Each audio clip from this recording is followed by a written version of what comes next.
The respiratory system now, we'll start with its anatomy. So your windpipe, its scientific name is your trachea, which runs down here. Then it branches, quite similar to the branches of a tree really, into two bronchi. Smaller branches follow on, called bronchioles, and then it ends in air sacs, known as alveoli. You have a thick layer of muscle that sits towards the bottom of your thorax. That's called your diaphragm, which is able to contract and relax.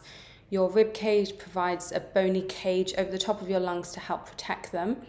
You've also got intercostal muscles, which are muscles which sit between your ribs, and they'll play an important role when you take a breath in and when you take a breath out. So I've already mentioned that the alveoli are air spaces. This is effectively where oxygen goes from your air in your lungs into your blood and carbon dioxide leaves your blood.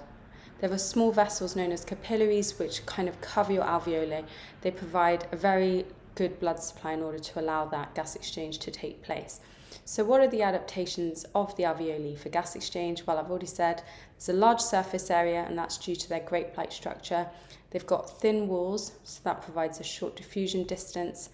They're moist, which allows gases to dissolve, and they have good ventilation, which maintains a steep concentration gradient, and that means that diffusion of gases occurs much more quickly. Focusing in on the trachea, now the trachea is supported by rings of cartilage. They help to support the trachea, stop it from collapsing, and they also enable your neck to bend. The pleural membranes now, these are thin, moist membranes. They act to separate the inside of the thorax from the lungs, basically to stop your lungs sticking to the thorax wall. The gap between the two membranes is known as the pleural cavity, which is filled with pleural fluid, and this fluid acts as lubrication, again stopping the lungs from sticking to the wall of the thorax, because remember, those lungs need to inflate and deflate to allow gas exchange to occur. So focusing in now on ventilation, that's the movement of air into and out of the lungs. What about an inhalation, a breath in? The following changes occur. First of all, your diaphragm contracts, it flattens, your external intercostal muscles contract, and together these cause an increase in the volume of your thorax.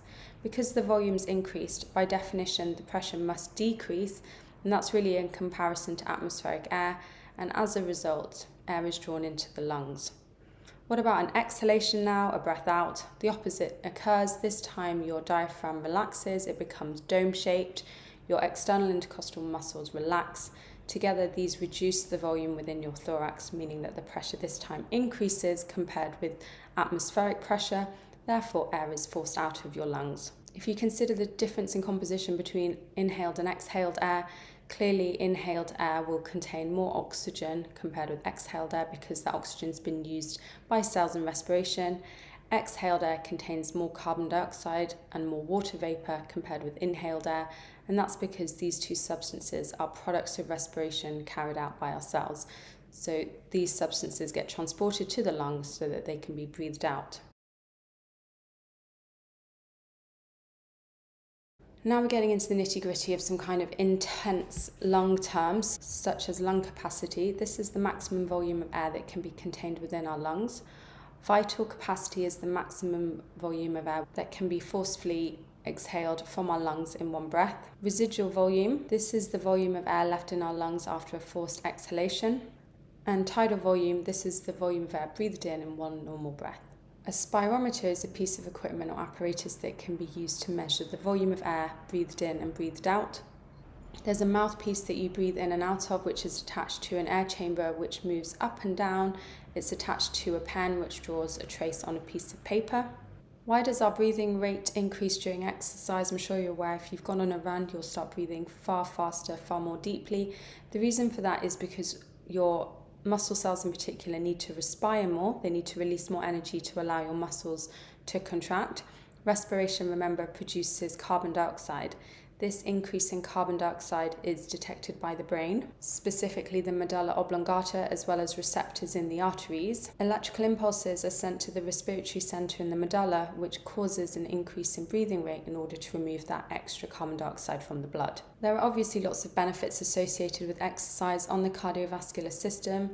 It includes increased numbers of red blood cells, increase in the size and strength of the heart, decrease in resting heart rate, increased muscle mass and bone density, increased number of alveoli, and a decrease in resting blood pressure. Let's now discuss two ways in which the heart rate may be increased. I'm sure you're already aware during exercise, The reason for that, as I've already said, is because there's more carbon dioxide being released into the blood. That gets detected by receptors in the aorta and the carotid artery, sends electrical impulses to the medulla oblongata in the brain, and the accelerated nerve is then important for increasing the heart rate. The hormone adrenaline, which is released when we exercise, is also responsible for increasing the heart rate. One of the most straightforward methods we can use to measure our heart rate is by taking our pulse rate.